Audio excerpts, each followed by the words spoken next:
The scale of these mountains, these were estimated to be 5,000 to 10,000 meters tall. In other words, we're talking about the scale of the Andes Mountains and even maybe exceeding the scale of the modern-day Himalayas.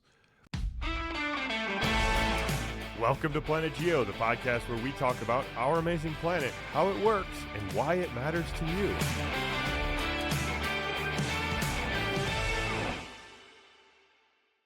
Well, yes. Your shirt, I've seen that shirt before. Last time I saw it, it was soaking wet in Gettysburg, I think. Have you I wore it there? I didn't know that. Okay, it's dried out. Yeah, it's dried out from our field excursion that we got rained on a ton. Yes, we did. A lot of it. It was a ton. And then you guys got hit again, big time. Oh, man. Yeah, totally slammed. Yeah. Hey, Chris.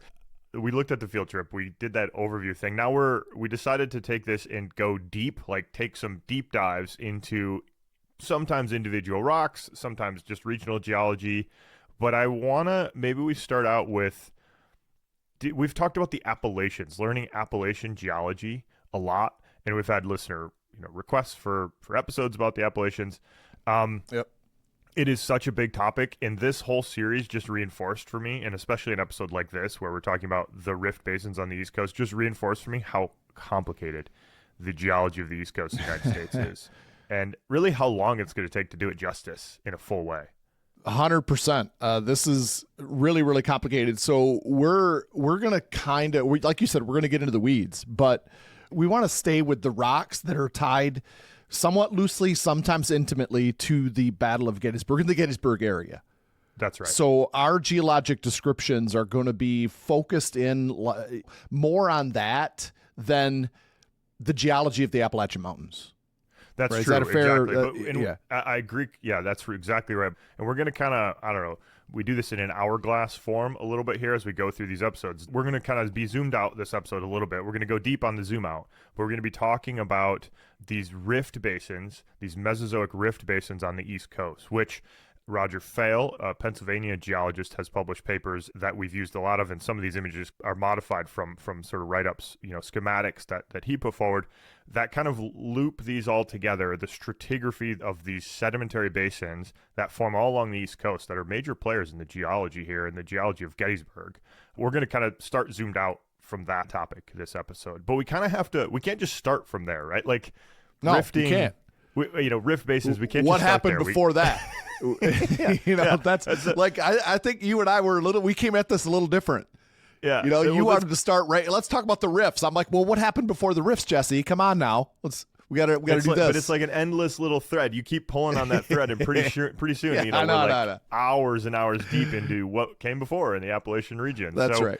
That's right. Okay. What makes sense for you here? I mean, where does it make sense to kind of, when should we hit start the geological story? Today, we're going to just talk about the basins that happened because of the rifting. That's the focus of this episode. But to me, we have to go a little bit further back in time and talk about what happened before the basins. And so you and I were talking about this, like, what's the best way to describe what happened? Well, if you kind of like, we got to talk about the formation of Pangaea. We have to bring these continents together. So the analogy that you and I came up with is like, if you look at the kind of S shape of the mid-ocean ridge in the Atlantic Ocean, it resembles a zipper. So let's just start at the bottom of that. Let's start at the top of it. Doesn't matter which way. Let's zipper that up. And if you do that, you bring these continents together. And I know that we're really simplifying it, but that's really essentially Pangaea coming together. And so it's this zippering up of the Atlantic Ocean, mashing these continents together. And that formed, this collision is what we call the Allegheny Orogeny. And this is basically the closing phase or the last part of the Appalachian Mountain building event. Which was so long and torturous and, took a long time. But this is kind of the final, you said this is like the final collisional thing. Like in the way, Chris, that's right.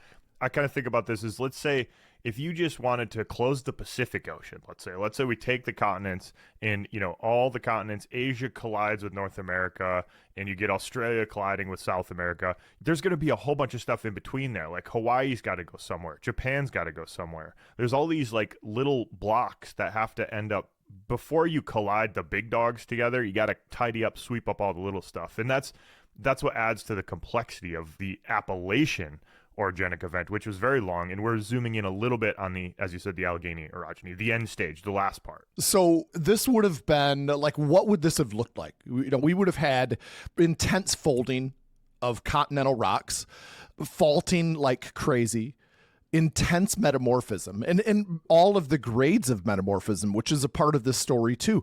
The scale of these mountains, these were estimated to be 5,000 to 10,000 meters tall.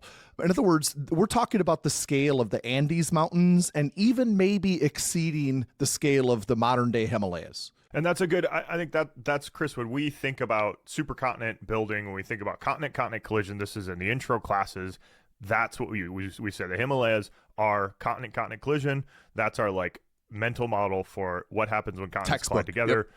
That's what we look at. And so that's a good one that fits, except this is, not just the sort of microcontinent of India smashing into Asia, but we've got all of these continents colliding together over a long period of time. That zippering does not happen all at once, right? It takes a little bit of time to go from the bottom of Africa and South America all the way up to, Northern Europe up into Greenland. So this takes a while. This is a complicated process, but the scale is enormous. What'd you say? I said these zippers had hinges. It didn't all, it wasn't just direct angles. These were oblique angles that these things were coming in at and all that. So, but I want to talk about this a second, Jesse, and I'm interested in some of your input on this. So feel free to jump in here. But I want to talk about how we would come up with this estimate of 5,000 to 10,000 meters. And so, we're looking at things like how much the crust was thickened and shortened. We're looking at something that is near and dear to your heart too, these metamorphic facies, these rocks that indicate these recipes of temperatures and pressures. We're talking like green schist facies and amphibolites and granulites and even eclogites. And all of these rocks give us this recipe of temperatures, pressures, in other words, then depth of burial that was involved here. Excuse me. And so those give us like really good estimates on like how tall these mountains must have been to be able to achieve these temperatures and pressures. And then also just the vast volume, and we're going to touch on this in episodes to come, the sediment accumulation. And we're not talking about just a couple of thousand feet. We're talking about massive sediment accumulation here.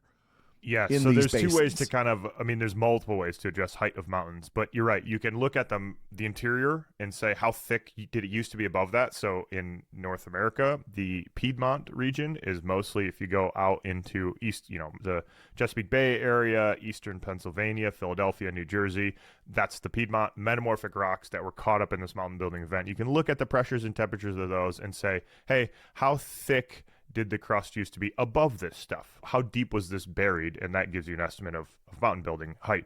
The other way is to look at the sediment. What was eroded off of it? And there's some really interesting calculations that go back. Actually, people in our department have done this going back into the 80s, where basically you look at the thickness of sediments next to the origin.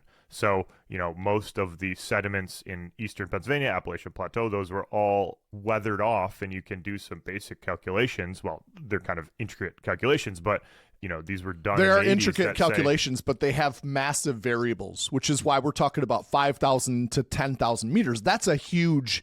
Safe to say these mountains were big. We just don't know exactly like how big, And Chris, a cool little thing is it's not just like looking at the volume of sediments in the basin. That's not actually the calculation. It's actually looking at that down warping. So you talk often about, subduction zones like as kind of rumpling the carpet. You get this down warping and up warping that kind of extends into the crust away from the actual collisional zone. And that's what you're looking at. The down warping, that flexing of the crust can be related to the height of the mountains nearby.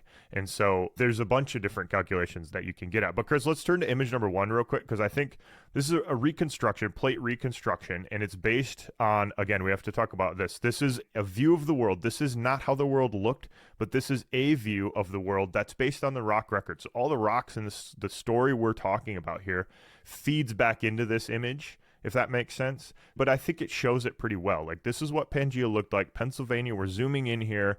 Pennsylvania, we've got to what is now the southeast, we have this high relief mountain belt that goes all the way up the east coast of the United States, but also, all up and down this zip ring of the Atlantic, this Allegheny Orogeny. So we're on the northwest side of that when we're looking at these basins, these Mesozoic basins, what was grouped together as the Birdsboro Basins. Right on. So let's put some timestamps on that first. The Allegheny Orogeny, the closing end phase of the Appalachian Mountain building event, this zippering up of, the Atlantic Ocean, we're talking like 325 to 260 million years ago. And then later, it starts to rift. And this is about 30 million years later. So we're talking 230 million years ago, in the middle of the Triassic, basically. The Atlantic Ocean begins its infancy. And so it begins though as this continental rifting, right? And so this is because you got the supercontinent. We're not breaking. You're not breaking off some edge. We're breaking it kind of down the middle. Maybe not right down the middle, but we're breaking. You're not breaking it exactly where it's zippered together. Totally. You're breaking it in a different place. Chris, I just want to hit pause here a minute because this is the scale of these things is so impressive. I mean, we're talking about a mountain building event there that you just said took 65 million years to kind of put this thing together. And then that's a long time. To me, only 30 million. It feels like only 30 million years later, you're breaking it apart. It took so long to put this thing together. It's kind of like a puzzle. It takes you forever to put it together, really quick to break it apart. But Jesse, 30 million years is roughly half the time since the dinosaurs became extinct. So we're not talking about an insignificant amount of time here. No, that's true. I mean, it's a ton of time. Yes, exactly. So anyway, this kind of rifting that began roughly 230 million years ago, this is what kind of, and we're going to I'm going to air quote that, kind of starts the story near Gettysburg. And so anyway, this was continental rifting. I think you have a little bit of a different go-to with me, with this thing, but my go-to with this is the East African Rift Valley. That's the modern analog for what's happening here. I mean, that's what we think of. Do you think of Death Valley maybe or not? No, I think, they're very different tectonics in a way, but I think that, the East African Rift is the it's the Himalayan equivalent for it. If Himalayas are when you put continents together, East African Rift is what's happening as you kind of are breaking it apart a little bit. And there's all sorts of failed and successful rifts throughout the geological record, right, that contain sediments that look a lot like what we see here. So I think this is a pretty, from a sedimentological perspective, again, the sediments are telling us the story, but this is very robust conclusions based on this, what the world looked like. About this, that's right. If we think about this sequentially, what will happen if it doesn't fail, if it continues to do what it does? The East African Rift is this continental rifting phase. Then it turns into something that looks like the Red Sea, this, really kind of narrow arm of the ocean. And you think of, I think of if we're going to put this on human analogy kind of thing, timeline. You're born, that's the East African Rift, and then you spend a little bit of your life in your infancy and toddler stages, and that's like the Red Sea, and then you kind of become mature and you live a whole adult life. That's like the Atlantic Ocean, where we are right now. So in terms of these three Chris, stages, if it continues, I'm near death. What happens at you're the last gasp of the ocean as it's getting crushed together by two supercontinents here. Maybe I'm like Benjamin Button, and you just zipper me back up, and I start all over again. And then you go again. Okay, perfect. I like that. All right, that's a good one. You become young again. I like that. Yes, absolutely. So, all right, let's get back to the story. Yeah, hold on. I like that analogy, Chris. But we there's rifting, but it doesn't just go like you're describing there. It doesn't just go from a continent breaking apart into deep oceans all of a sudden. We have this long time period where you're getting sedimentation, but the sedimentation is happening on land.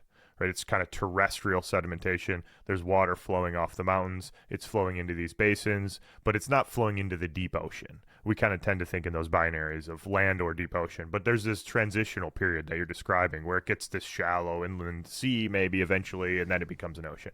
But most of the rocks we're going to talk about here and focus in on, these basins, the Birdsboro Basins, all of these Mesozoic rift basins all up and down the East Coast, they are mostly like terrestrial or what we call lacustrine. So they're either lake sediments or river sediments deposited on land. And there's some clear evidence why that is, or how we tell that rather. And that, to me, there's many analogies for how this happens and what this looks like. But so I think Two, it's important. Why did we begin by talking about the Allegheny Orogeny? Because in order to provide the sediment for these basins, you needed to have these mountains. And then you have this rifting, which formed these just downdropped, sunken Birdsboro Basin kind of things and then you had a bunch of sub basins that are a part of that. The Birdsboro is this kind of all encompassing term or name that we've given to all these sub basins that we're going to refer to. So Chris, this is I'm not sure how well accepted. I'm going to go to image number 2 here real quick. It's hard to kind of tease out how well accepted this idea of one big basin that includes them all. I think pretty well. I mean, I think this is a decent idea. Let's put it that way. But here's a map showing the East Coast of the United States with the states labeled, outlined there. And all of the things that we're seeing here, basically from North Carolina, maybe a little bit in South Carolina, but all the way North Carolina up through Virginia, Maryland, Pennsylvania, New Jersey, and then up into Massachusetts, we have these basins. They have what are called remnants. They have sediment preserved still on the ground from this depositional event 230 million to about 190 million years ago. These are the remnants, and they can be broken apart into 4 kind of major ones. Basically, we have the Barbersville one down in Virginia, the Culpeper Basin that's up in northern Virginia and Maryland, then the Gettysburg Basin, which we will zoom in on in the next episode here, and then the Newark Basin, which is maybe the most famous one. I think it's one of the large ones. Why is that? It's just been studied a lot. I'm not sure if it is or not, but it's been studied a lot, and it kind of is a template. It's one of the bigger ones that's preserved, so it kind of becomes a template for sort of extrapolating those ideas down to some of the smaller remnants down south. But lumping those all together, there's some consistency in the sedimentation that we see there. There's some dramatic differences as well, but it kind of helps paint this picture of what the world might have looked like. If I go back to image number 1 here, it helps lead to the ability to paint a picture like this that shows big mountain chain, sediment going up to the northeast, flowing away from the high terrain to the southwest and flowing to the northeast. So Jesse, the sediment was being shed off the higher ground, the mountains of the Allegheny Orogeny from earlier. Which way was it draining then into the basins, and then which way did the basins drain themselves? Yeah, so that I think it's a really good point, Chris, that you kind of have to imagine this. I don't know if there's a good there's not a good template that kind of comes to mind immediately for me for this, but generally we're draining from the southeast. Things are draining to the northwest in the current look of the landscape. The current orientation, which was not the orientation 230 million years ago, but that's where we're currently at. Yep. Kind of standing at the equator 230 million years ago. But basically, if you're standing in Gettysburg now, the mountains existed to the southeast from you, and they were draining to the northwest broadly. But what's a good example, Chris? I mean, I'm trying to think of places that have big mountain chains that are eroding off into lakes, forming these kind of playa lakes and forming these drainage networks. Because like you said, you have to drain off into the basin, but then the basin has to drain itself too. And some parts of the basin have river networks that were easier to drain. Other ones did not. And so they ended up forming these playa lakes at certain climate cycles and then dried out. So yeah, Jesse, we should define what a playa lake is, though. Just kind of, and let me just say introduce that. And hold on, just real quick, Chris, let me interrupt to just point to image number 3 here, where we have a schematic. Again, this is built off a lot of the work that linked together a lot of these basins, but there's some generally accepted features to this, that mountains to the southeast, off in the Chesapeake Bay area, eastern Maryland, eastern New Jersey, those mountains were draining to the northwest. We have alluvial fans forming in those mountains that are deposited. Then we also have playa lakes forming in between those. So differences between the different basins can be explained by whether you're on an alluvial fan deposit or a playa lake deposit. Okay, so playa lakes. These are just let me have a crack at it, Jesse. Playa lakes are sometimes called ephemeral lakes. These are lakes that dry up a lot, so the lake will form, sediments being dumped off in them, and then they will dry up because they're usually in a restricted basin where the water gets where it's going, then it has nowhere to go really, and then you combine that with kind of this arid, warm climate, and they just dry up. And so that's what you mean by a playa lake. You also introduced the term these alluvial fans. Hold on, alluvial fans, Chris. Let me just jump in there. This is where the Death Valley analogy comes to mind for me, or the racetrack playa. the southwestern United States, down in Mexico, in these big extensional environments, we have these arid basins where the lakes will fill up, especially if you have more wetter climate cycles and drier climate cycles. All that water is either evaporating or draining out. Sometimes it'll drain out when it's really wet for a couple, decades or millennia. And then other times it'll just dry out and form these salt lakes, basically. So that's the mental model for these Playa lakes. All right, sorry. Alluvial fans. Alluvial fans, you introduced that term real quick. We're going to get into that in future episodes in great detail because it's super, super interesting. But we have alluvial fans. Oh my gosh. We saw on the field trip. Absolutely. Are 100%. Beautiful. Alluvial fans, basically, they're like a delta, essentially. A river empties into an ocean and it forms a delta. And water slows down, deposition occurs. Same thing, except when you have water coming out of the mountains and then it hits relatively flat ground at the base of the mountains, like in the valleys, sediment drops off rapidly then, and it's called an alluvial fan, though. The river's not emptying into the ocean. It's just coming off this kind of high energy, high relief area to rather suddenly much flatter ground, and it forms this kind of fan-shaped deposit. We call it an alluvial fan. Alluvium in geology means river related. So this is a river deposit. And if we link those together, here's another term. If we link together a region that has a lot of alluvial fans, we can form what's called a bajada, which is a long sort of linked up group of alluvial fans that are all dumping off. And Chris, we didn't see these rocks, the alluvial fan deposit rocks, but they're beautiful. I've seen them when I lived in southeastern Pennsylvania.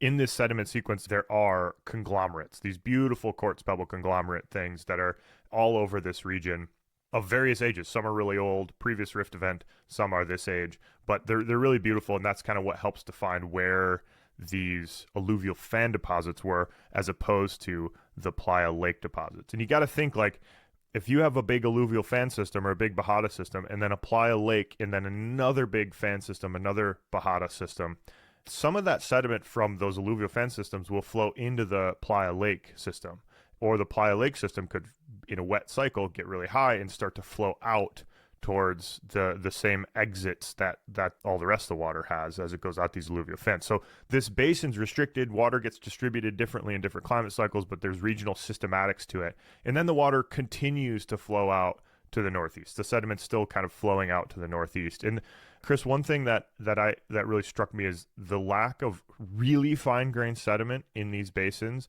is indicative of there had to be another outlet. They weren't true completely restricted basins because there's a lot of fine sediment that's missing. Like, we have a lot of the sand and the silty stuff and the conglomerates, but a lot of the really, really muddy, organic rich mud stuff is not here. And that's right. And what you mean by that, Jesse, is you're saying that there was still flow of water and it had enough energy to carry these finer grained sediments away. So we're left with the sand and up to like gravel size and even bigger than that, actually, these higher energy deposits. But the fine grained stuff, there was enough energy, enough momentum, enough like kinetic to move this stuff somewhere else. Right, exactly. Jesse, let's move into then the geology of the basins themselves. These basins, they're often described as half-grabens. Yes. First of all, then I think we need to define what a graben is, and then a half-graben becomes very easy. You want to take this?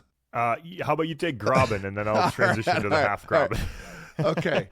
I'm sure you have a much better analogy than I do for a graben. I really don't. I mean, a graben is when you have area being pulled apart, tensional stress, the ground is then going to sink unevenly.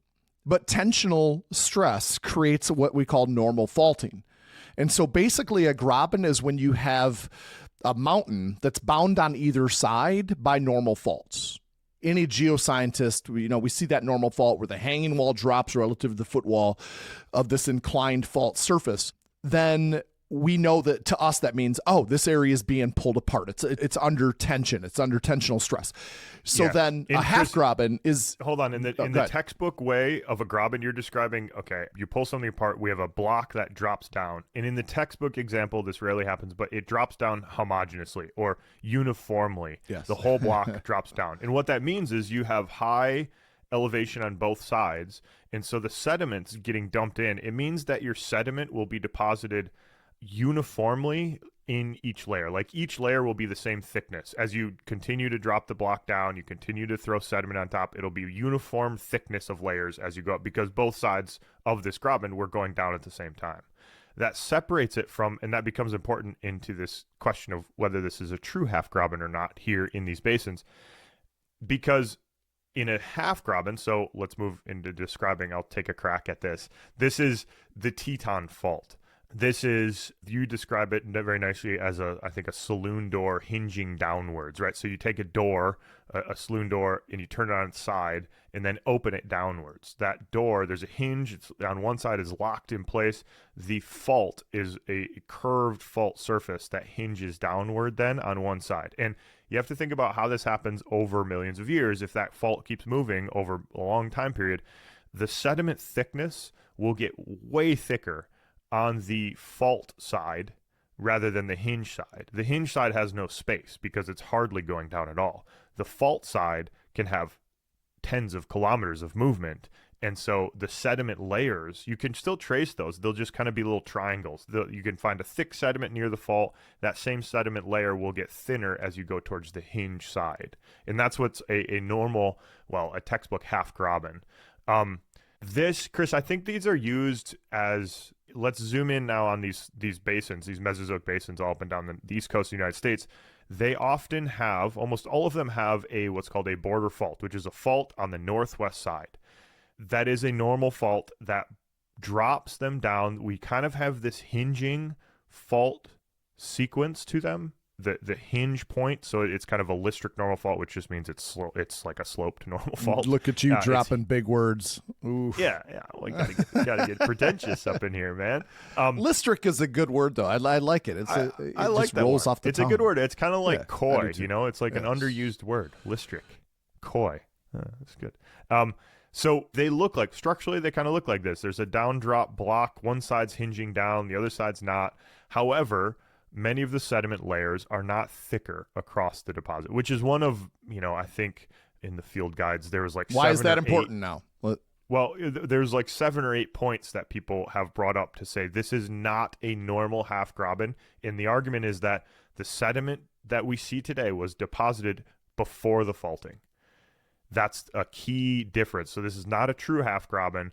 It has a fault system like that, but the sediment was not deposited because there was a fault happening there. Like the sediment got layered in, then the faulting happened. That's the argument, at least. Yes. And that makes sense. So Chris, that begs the question, though, I think. Yeah, sorry, go ahead. Should I point to this image now, or should we hold off a minute before looking at it? No, keep it on that image. I like that because you can see the kind of listric, that kind of curved nature of the half-graben fault there on the left-hand part of the diagram.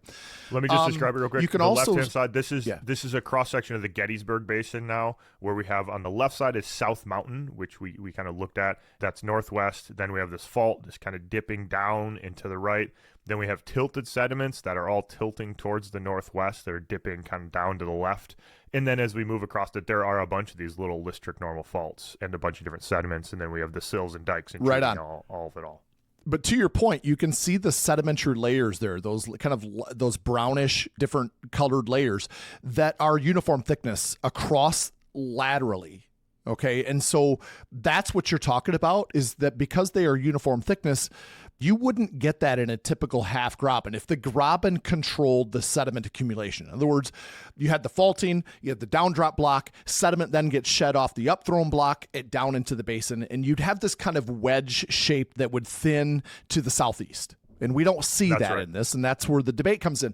Jesse, this begs the question then, to me anyway, all right, if this basin isn't controlled by half-graben, then why the basin in the first place then? Because we had a basin. Chris, great question, man.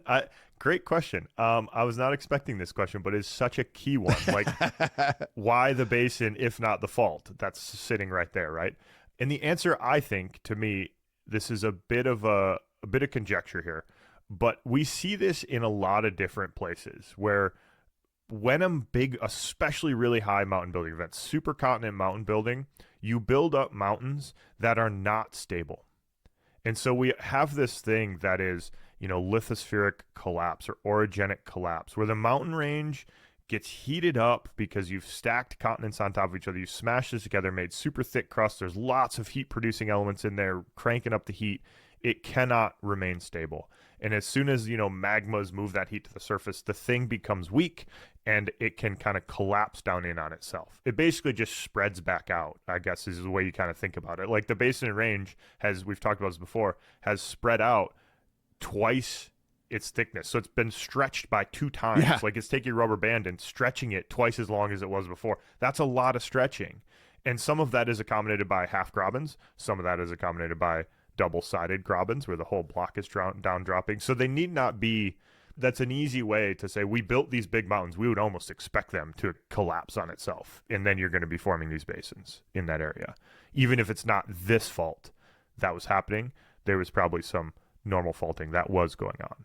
That's right. Does that So make in sense? other words, everyone, in geology, things rarely play out like you see in a textbook. You said it before. Yeah, it's just another example of how the intro level textbook's lying to you in some way, or oversimplifying for the purposes of getting the point across, right? So, which is okay. It's okay. Totally okay to do that. And Chris, I think one other aspect of this is we are missing a huge amount of the story here. We're preserving 7 kilometers or something like that of sediments across these basins. But there's a lot more that we don't have, right? There's a lot more that we are missing for sure. So we're missing a huge chunk of the story here. And it's been overprinted, and it's overprinting previous faulting events. So, the interplay between those, it's really hard to figure out when exactly a fault has moved, especially if it's moved a bunch of different times in different directions. It's complicated. We're missing huge chapters of this book have been ripped out that we don't have access to. So hence the debate, I think, or hence the existence of the previous debate that, look, these look like half-grabens. And then, wait, no, they don't. They look not like half-grabens in that the sediments are deposited before the faulting happened. So it just adds a little bit of additional complexity. I don't know if it's that much complexity, though. Do you feel like this dramatically changes our interpretation of this stuff? I kind of view it as a slight tweak, really. No, I do. I think that... I think that's just, what level of weeds do you want to get into? How high do you want the weeds to be? In terms the shallow weeds or the thick jungle weeds? What kind of tall grass are we talking about here? So, no, I don't think it changes the story at all. I mean, we had the Allegheny Orogeny. We zipped up the Atlantic Ocean, and then it began to break apart in a different area, and it formed these basins. Sediment got shed off from the Alleghenies into these basins and formed the larger structure that's the Birdsboro.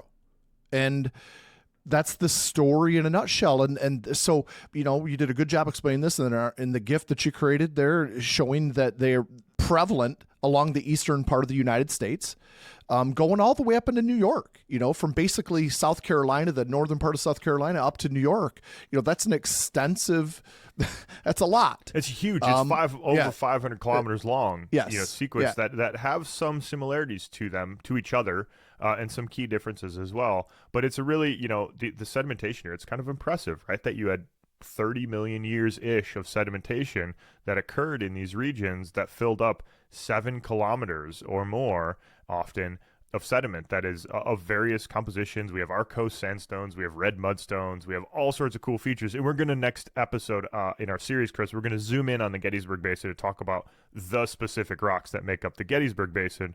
But just while we're doing that, remember, this is just one of these remnants. The Gettysburg Basin is one of the remnants.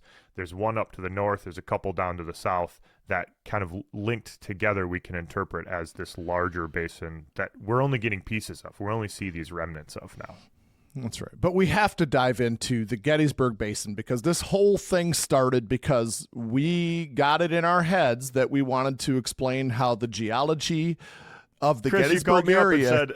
You called me up and said, hey, we could go to Gettysburg. I finished school in like 2 weeks. What do you think? It's like, okay, let's do it, man. So it's been a, I would say this has been a cram session, but it's been so fun. I mean, I've had some of the funnest days of just sitting down and be like, okay, I am going to read a bunch of papers about the East Coast geology. I've been wanting to do this for a long, long time. I've been wanting to think about South Mountain for a long, long time. And this was just a really good opportunity to kind of do that, to, force yourself to sit down and read a bunch of papers. That's one of the things I love about this podcast, Jesse, is it forces us to learn about things that we've wanted to learn about forever.